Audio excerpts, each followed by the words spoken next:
Welcome to Within the Walls, another edition of home confinement, house arrest, whatever you want to call it.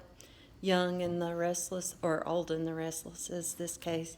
We're going to talk about Goodnight, Nobody by Sarah Hall today. And I've got my notes sitting all around, so if you see me looking around, that's what I'm looking at.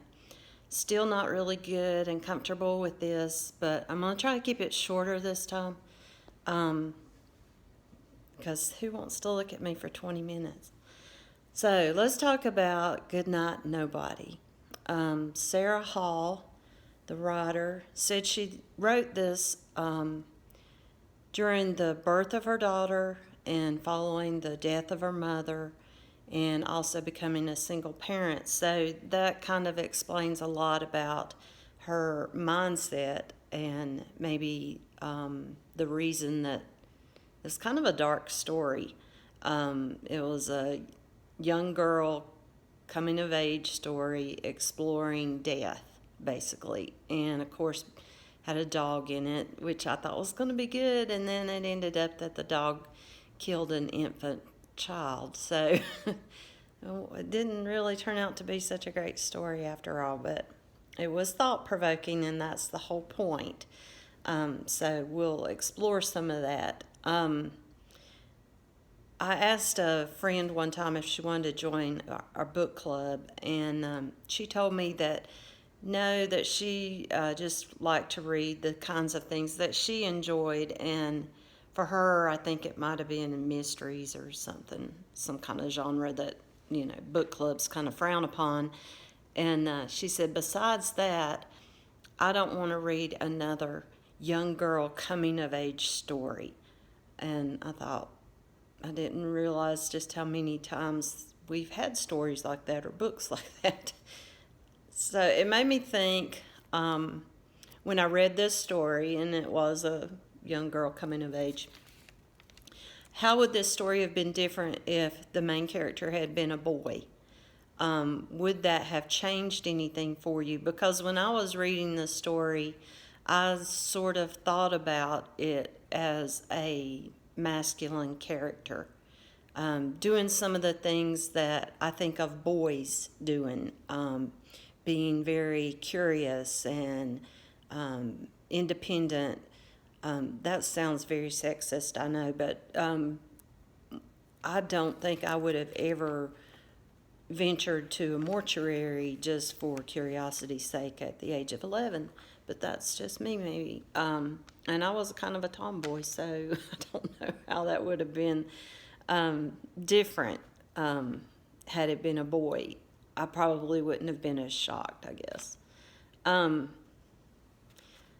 Was it surprising to you that it was a girl and that she had that type of curiosity? And please ignore the glasses. One of the things that the main character was fixated on was the cartoon Thundercats. And I don't know if any of y'all have ever seen the Thundercats. I'd never heard of Thundercats. So that was my point of,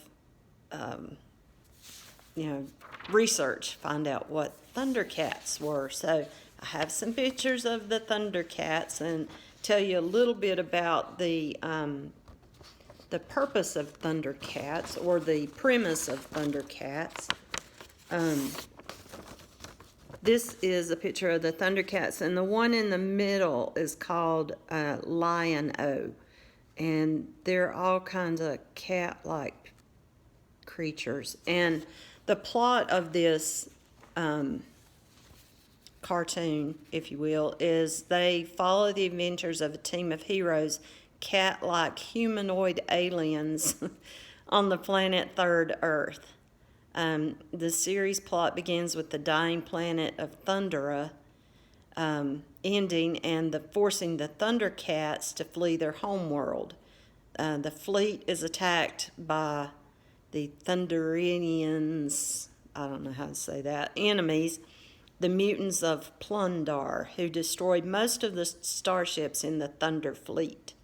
But one ship was able to come through, and though the mutants damaged the ship, the power of the eye, which was a sword, drives back the enemies, and the damage to the ship means that their journey to their original destination is not possible. Instead, they have to journey to Third Earth. I don't know where Second Earth was, but they went to Third Earth. The flagship contains the young lord of the Thundercats, Lion-O. And if you remember in the story, Grandma said something to her as she was getting ready to leave and go to the mortuary that, how's Thundery doing, or how's Lion-y doing? And, of course, the little girl kind of rolled her eyes. So that Lion-O is the prince of the Thundercats. There's also Chitara, Panthro, Tigra, Wily Kit, and Wily Cat, and Snarf. So, just so you know. But one of the antagonists in the Thundercats is Mum-Ra. And you remember she called her mother Mum-Ra. Mum-Ra is the demonic, mummified sorcerer that recruits mutants to aid him in his campaign to acquire this sword and destroy the Thundercats so that his evil may continue to hold sway over Third Earth. So that's why she didn't tell her mother what she called her behind her back or how she thought of her. But this is a picture of Mum-Ra. You see that? He's kind of a mummy, hence mum. And he can change his looks so that he can, be evil in disguise, I guess. So a little bit of that kind of fed into this story, and maybe that explains a little bit of why this girl was so focused on death and exploring the idea of death, and why she was kind of mixing the two worlds into a third world, or third Earth. So anyway, that gave it a little more, that fleshed it out a little more for me, that she was blending her fantasy world as well as her need to know and explore the idea and the concepts of death. So now you know, and I know y'all are going to be looking for Thundercats everywhere. For me, the narrator's voice was kind of choppy. It was almost like she had ADD. It was not one coherent thought, which made it more difficult for me to read. She'd be saying one thing and then move into another thing and then move into another thing. And it was a long and winding road, so to speak. So I didn't really know where it was going. And that's kind of the way 11-year-olds are. I think of that more as a boy thing than a girl thing, and there they go with that sexist attitude again. But and here I am rambling from one thing to another, so I don't know why I think it should be just a boy. Anyway, it was kind of like reading one long run-on sentence. I kept looking for the plot, and she would go from the neighbor's dog back to her mother working in the morgue or mortuary. It's British, so that was another thing I had to look up. What's the difference between mortuary and a morgue? A morgue is what we call the area that bodies are held at a hospital. Mortuary is more of a funeral home service, and in Great Britain are often attached with a hospital. So that's the difference, in case you were wondering. You probably already knew that. But anyway, I had a little difficulty just following her thought process, and it reminded me of how I did a children's sermon one time about prayer and how mindful it needs to be that, sometimes when we say our prayers right before we go to sleep, your eyes are shut, and you start, saying your prayers, and then your mind wanders. You go off on one thing and then another. It's like being interrupted constantly, and it's not giving full focus to God. It's not being organized. It's not being thoughtful in our process when we talk to God. And during that children's sermon, was giving them several examples, and one of the examples was I had someone call me on my cell phone while I was talking to them, and interrupted that conversation, and the kids were all looking at me like she just answered her phone in church. So anyway, it was a good little plot to give them. Sometimes it's easier if we say our prayers aloud. It keeps us more focused. It's not always easy to do if there are other people around. You need to find a quiet place for that. So it's also a good idea to write our prayers down. Some people do that in journal form, and I think that's amazing that they have that kind of discipline, because what it really takes, what I'm trying to get at, is it takes discipline to pray and to have conversations with God, and to not be interrupted, and to not have this kind of ADD attachment like this story seemed to have to me. But let's go back to the title of this story, which was Goodnight. Comes from the book Goodnight Moon. And hopefully you've heard of that book. It's not something that I have a copy of. I don't have kids at the house. So, but that book, goes through, it's a way to make kids, get into the ritual of going to sleep. We're going to say goodnight to everything, and we're going to go to sleep. And in the middle of that book, there's a page that says goodnight, nobody. And that gave the author of this story pause every time she came to that page. It made her feel disconnected, like all of a sudden we're saying goodnight to everything, and then we're saying goodnight to nobody. Like, what is nobody? The author said, she explained it as Jim, which was the girl's name. The mature, questioning child is trying to simply comprehend mortality. She is, in the end, walking up to the mortuary door by herself. And then she says, don't we all at some point? And that really kind of hit home for me, especially in this time of uncertainty and people with this pandemic who are dying of COVID-19, and they're dying alone because they have to be isolated to stop the spread.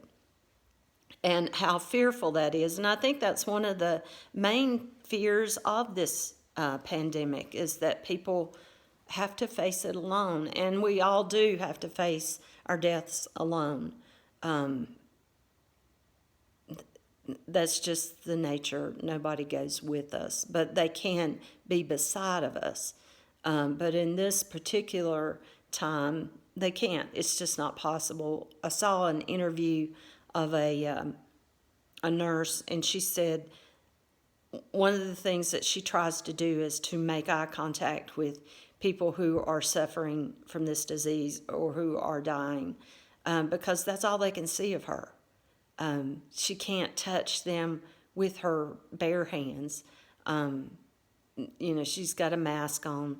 She's got, all this equipment on, and all they can see is her eyes. And so she does her best to make eye contact with her patients to make sure they know they're not alone during such a fearful time. And that kind of brings me back to the need for prayer and the need to do that prayer during a time when you are calm and you can develop that relationship with God, that you can work on that before you are desperate.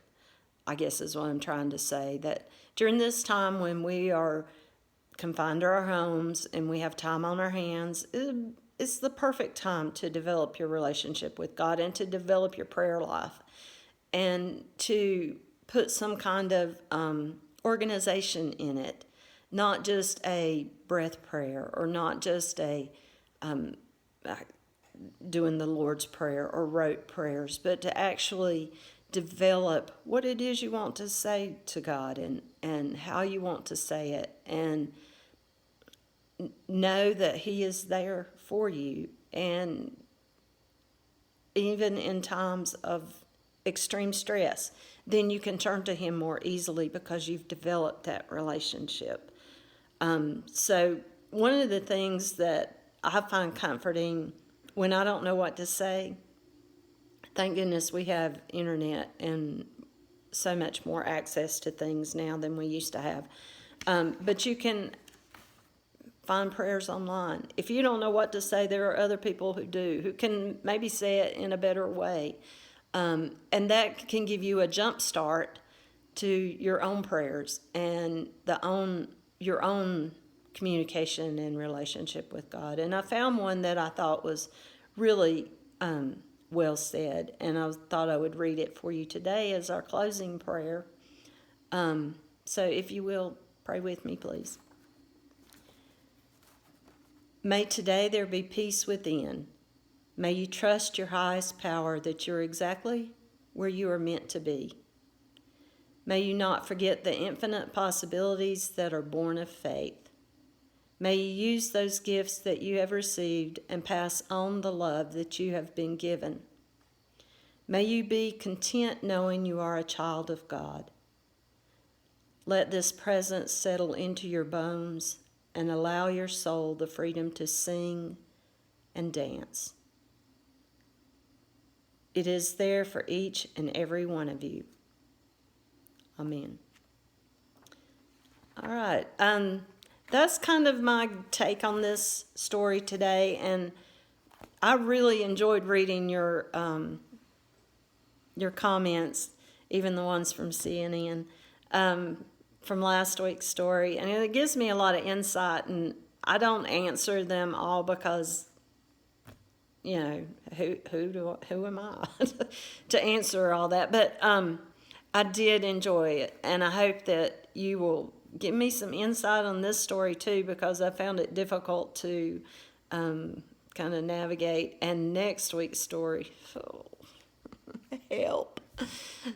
I jumped ahead and read it, and I was like, we'll see what comes of that. But anyway, it was easier to read, at least. It was interesting, but I don't know where I'm going to go with it. But we'll see. You know, I will come up with something, whether you like it or not. And also wanted to announce that Craig James, my husband, is retiring as of tomorrow. So it might be more difficult if he's walking back and forth behind me. It's easier when the dogs are asleep. He doesn't sleep much, so it might be an issue. But anyway, if you see him, tell him congratulations. I'm kind of excited about having him at home and not working 60 hours a week. And we'll see how that goes. I may not be as excited next week, but for right now, I'm real excited. So if you would just keep him in your prayers. Until we see again, miss you guys.